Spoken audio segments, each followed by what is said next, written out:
And I remember soon after that, in panic, went to the doctor, got like blood tests done, and got everything checked. And lo and behold, nothing was wrong. And they're like, you're like, there's nothing wrong. And I remember the doctor saying something about anxiety, but I was still in denial. I was like, no, like, there has to be something physically wrong with me. Like, this has never happened before. Um, and even my parents thought the same thing because they had never seen me in that state. Um, and we're like, surely like something's wrong. Welcome to the channel. I have a special guest from the mentorship. I have Lauren. Lauren's here to share her anxiety recovery story, and I'm really glad that she's here. So, Lauren, welcome. Yeah, thanks for having me, Shaan. This is awesome.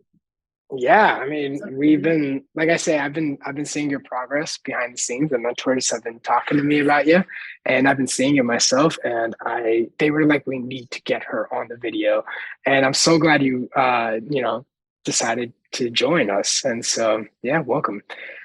Um, the first thing I wanted to ask Lauren, because this is what everyone's thinking about, is what were some of your biggest symptoms on the recovery journey, like as you were struggling with anxiety, I would say. Yeah, yeah. Um, Something I felt like was interesting was I didn't experience a lot of like panic attacks, but I felt a lot of high anxiety all the time. And the biggest thing that I remember affecting me was sleep.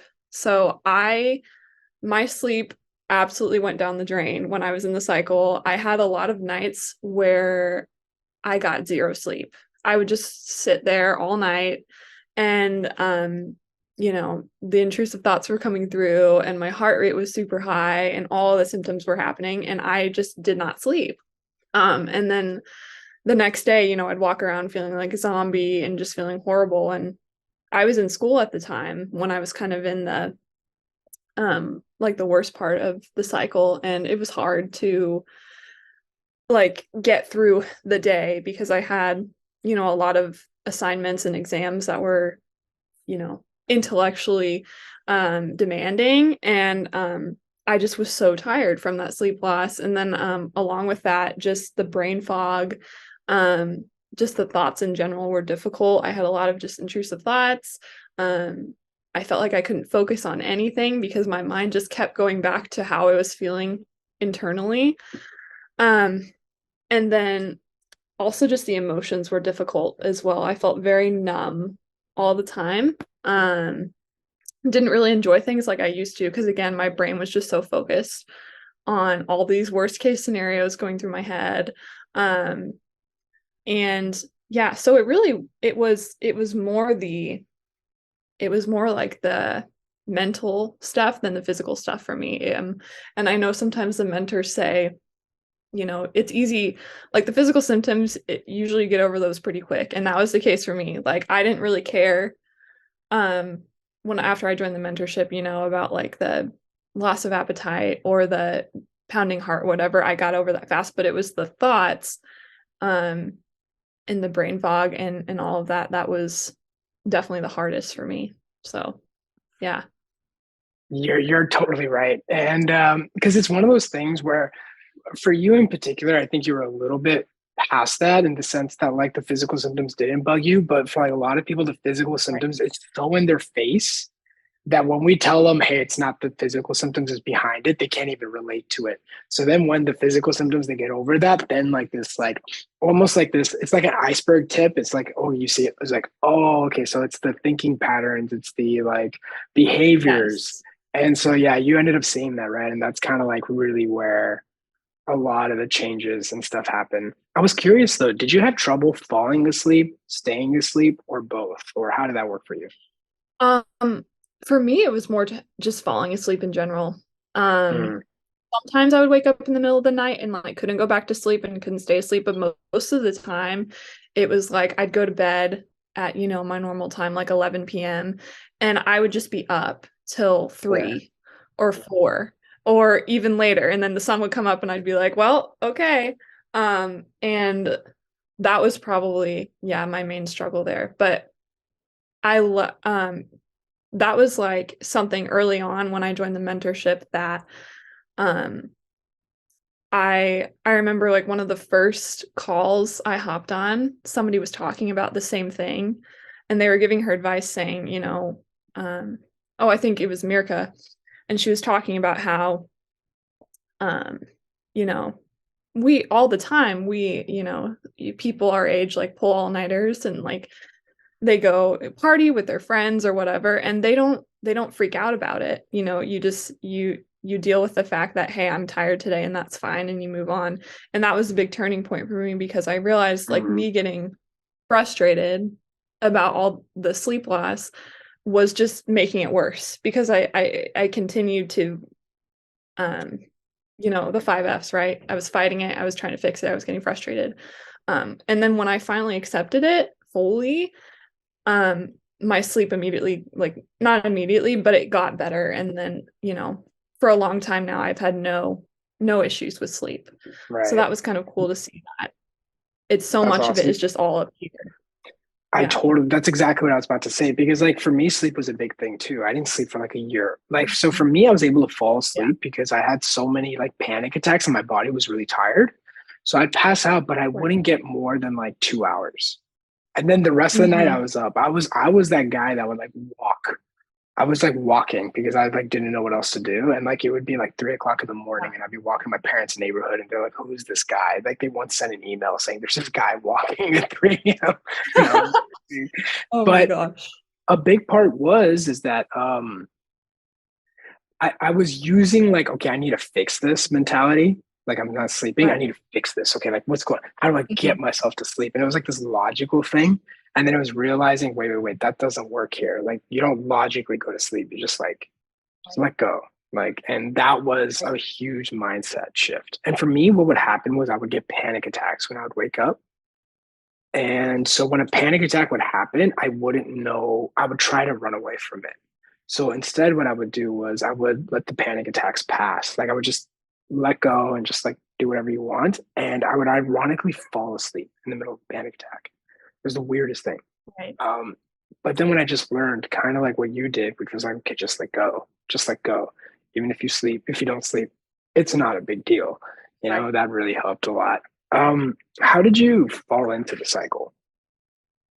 Or do you Yeah. know? So yeah, it was kind of a buildup of certain things. I was in the fall semester of my junior year at college, so that was like fall 2021. Um, and I just had a lot of like life stressors happen at once.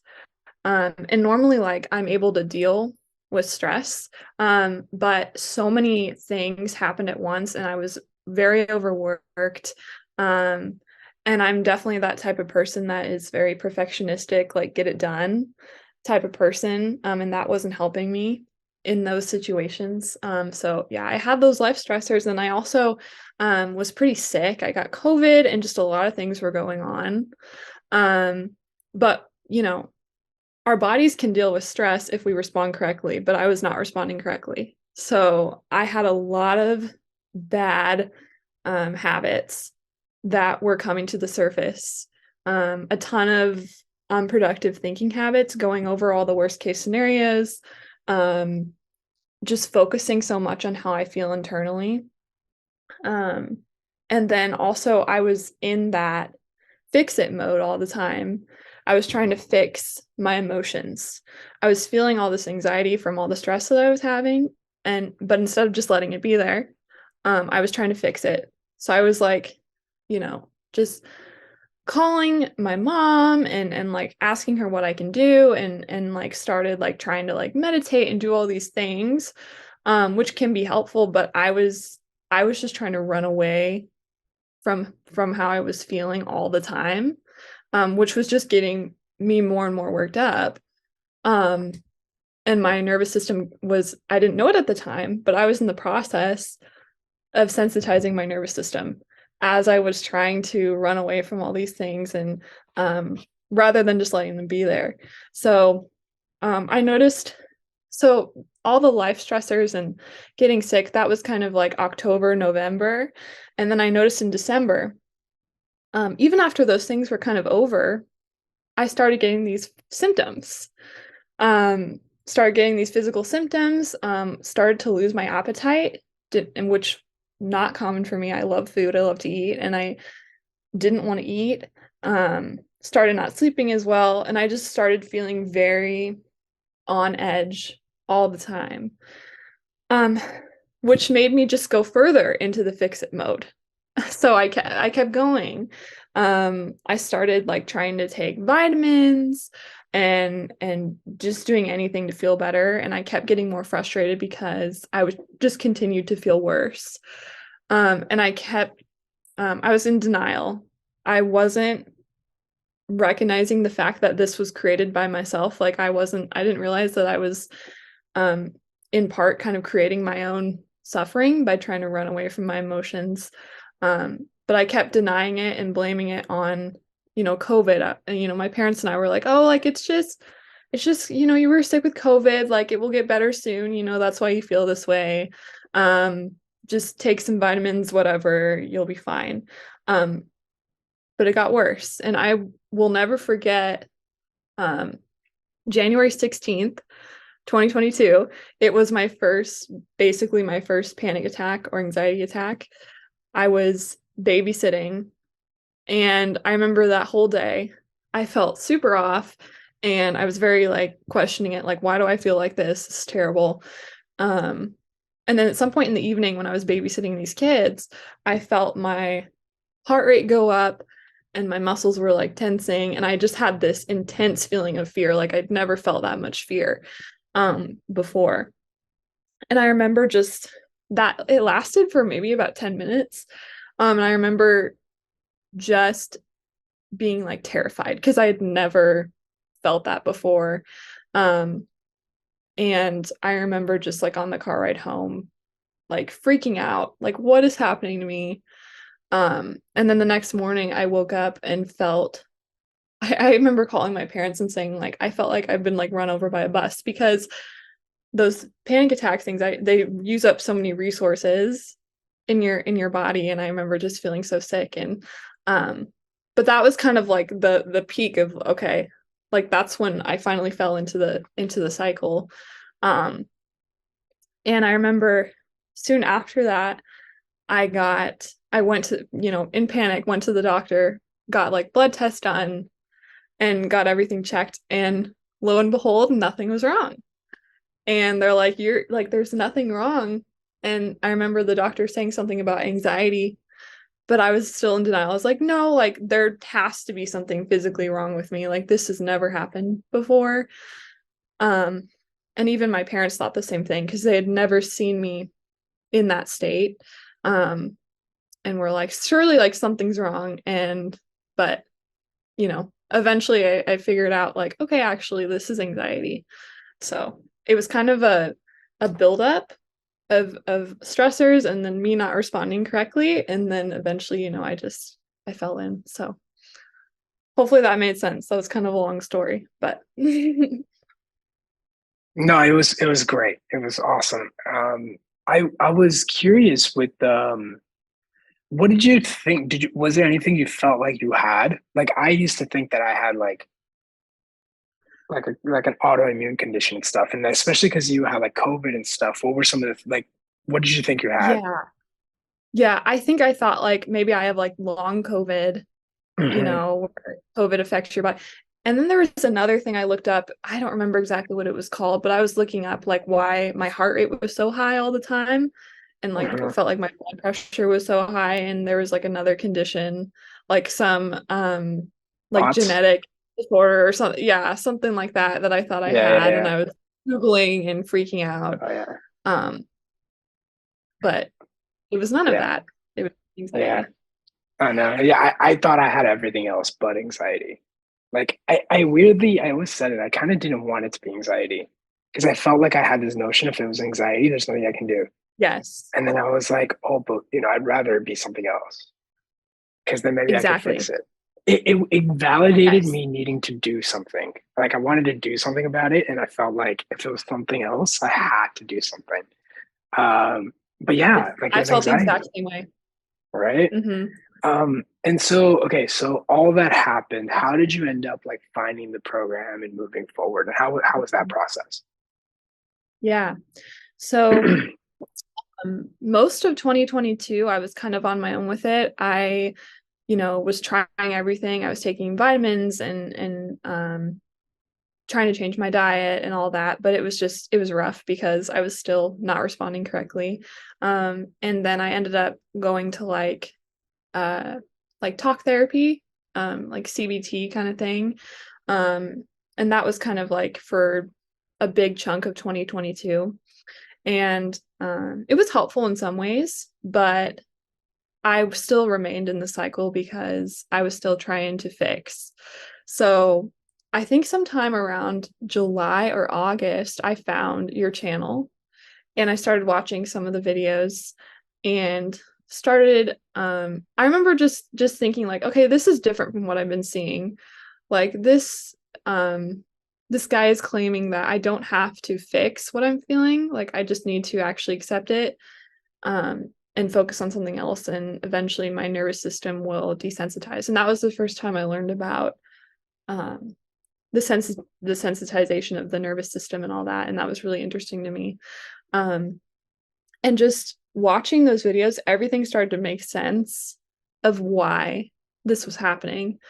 So I started to, look into, kind of the process that you were talking about on your channel of accepting and refocusing and all that. And I started to apply that as I went into my senior year of college. So that was like August. Um, and it helped. And I remember like having like a week where I felt good and I was like, this has never happened before. This is great. So I'm going to keep doing this. But throughout the fall, I needed kind of that guidance. I realized I needed that guidance of how to actually use these skills correctly because like all the information was on your channel. But I was still kind of using it as a way to feel better and still kind of had the wrong mindset.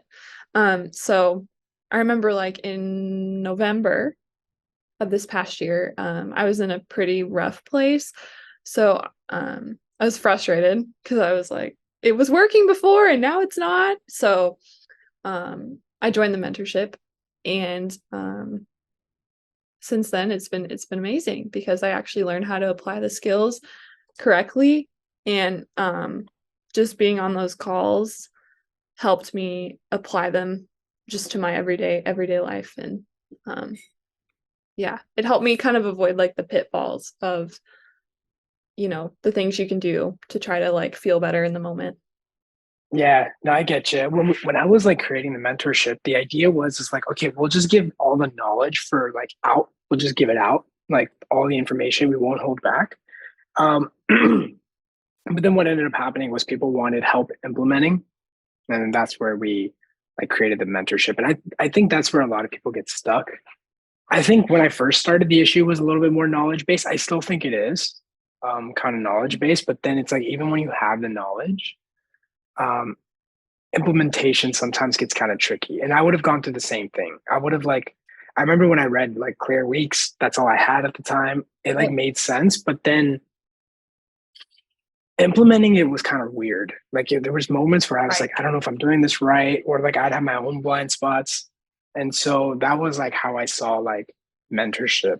And it's kind of wild. Like, I mean, I know we're in June already, but like it still feels very recent when you joined, I know, you know? yeah, Yeah. it does.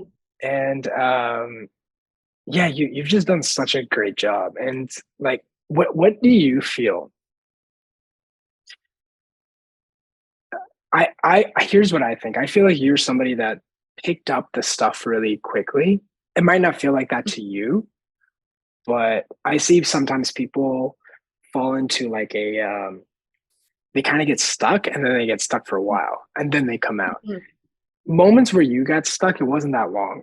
You like maybe got stuck for a bit, but then like you pushed through. Like what were some of the things that kind of helped you along that Yeah, process? Yeah. yeah. Um, we talk about on the mentorship kind of having like light bulb moments about Hmm.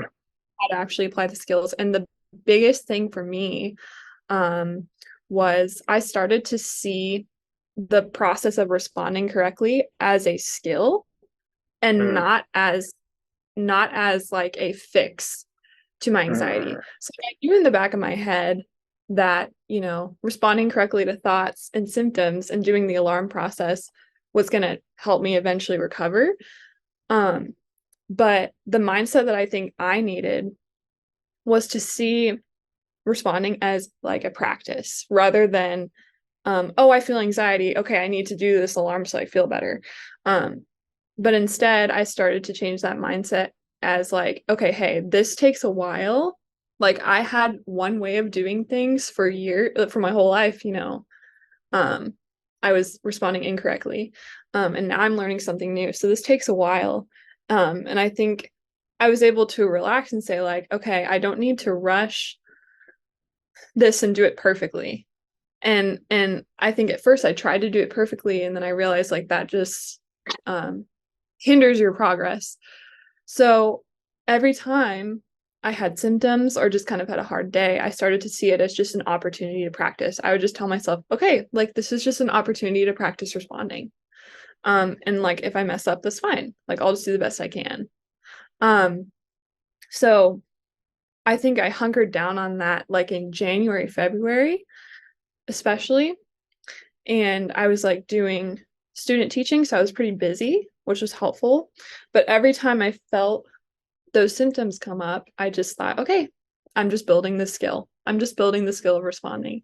So I kind of took away that pressure of like, oh, I need to do this right so I can feel better right now. And, I just, I got out of that fix it mentality.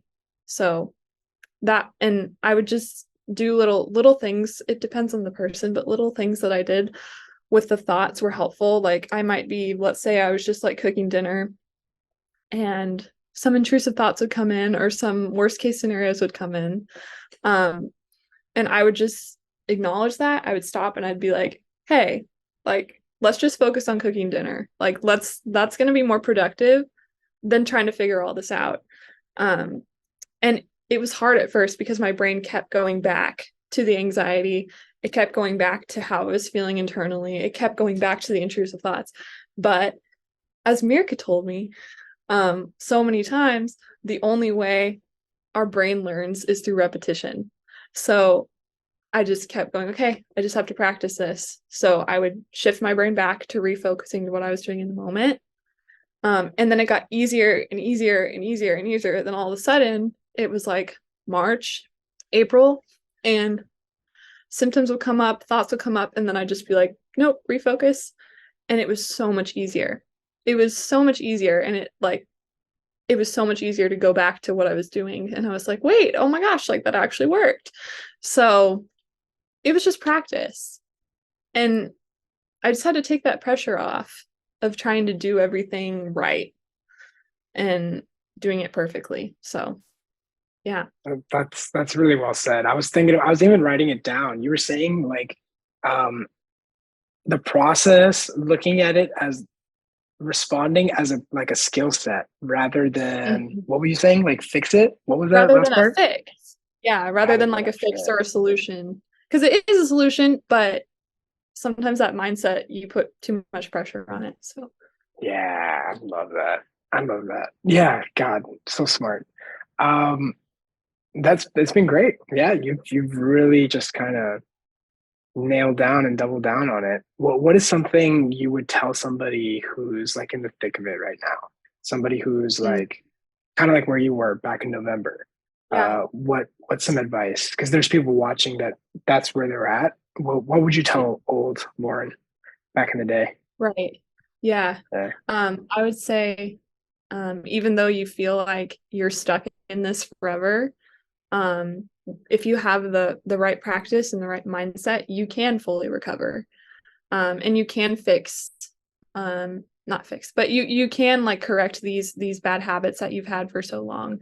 Um, and also, we live in a world of instant gratification where we always want a quick fix to everything, and we're not used to being uncomfortable. But anxiety doesn't work that way. We can't just snap our fingers and do something and it gets better if your nervous system is sensitized.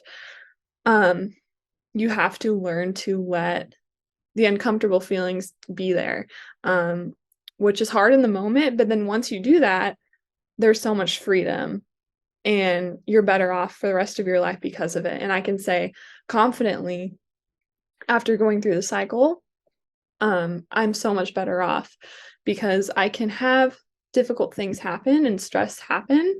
And I know how to respond now to where I'm not dwelling on it all day, or I'm not dwelling on it for multiple days at a time because um, I realize like emotions are emotions and they're going to go up and down. And um, we're going to have days that we don't feel great or we have anxiety or whatever, and that's fine. Like you don't have to run to fix it. Um, and that kind of goes against, our culture where we want everything to be comfortable and everything to be great and everyone has to be happy all the time. But that's just not reality. And I think, I've become a happier and more content person by allowing those feelings just to be there whenever they are. So, yeah, you can totally recover. You have to get that right mindset and put in the practice, put in the work, and you'll be grateful after the fact. So, Lauren, it's been a pleasure having you on the channel and sharing your story. Yeah, you crushed it. I'm so happy for you. And I remember on the calls, the questions you were asking and the engagement you had, you listening, and you've come such a long way that it's kind of like that was quick. I don't know it doesn't feel like that, but yeah. yeah, you just crushed it, and it's awesome to Thank see it. And I told you this before the call. You put in the work, so that's all we could ask for. You put in the work. You took accountability, and yeah, I'm very excited for your future because you're still so young, and I think the age you're in now is the age when I just fell in. Mm, So you were like a yeah. little bit earlier than me, and like your future's gonna be so bright. It's gonna be really great. Thank you. Thank you. Yeah. So I hope everybody enjoyed this video. There was some resources down below to help you on your journey. And Lauren, thanks again. Thank you, Shaan. Later, guys.